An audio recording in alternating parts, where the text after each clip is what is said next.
नमस्कार मंडळी, एक्सेल सिम्प्लिफायर या यूट्यूब चॅनलमध्ये तुम्हा सर्वांचं मनापासून स्वागत आहे. तर आज आपण बघणार आहे फिल्टर. फिल्टरमध्ये तुम्हाला त्याच्या नावातच आहे. एखादी गोष्ट आपल्याला फिल्टर करून जर पाहायची असेल, तर आपण फिल्टर या कमांडचा यूज करू शकतो. फिल्टरमध्ये जाण्यासाठी सगळ्यात आधी तुम्हाला तुमचा डेटा सिलेक्ट करायचा आहे.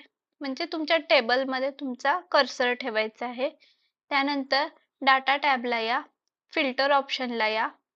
त्यानंतर तुम्हाला या ठिकाणी कोणती गोष्ट फिल्टर करायची आहे, इथे तुम्हाला फिल्टरचं ऑप्शन येईल.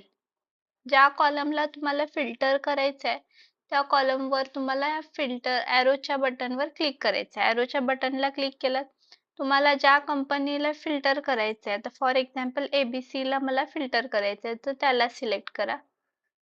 ओके करा. तर यामध्ये तुम्हाला कोठेही ABC नावची कंपनी दिसणार नाही. का तर आपण त्याला काय केलंय? फिल्टर केलेलं आहे.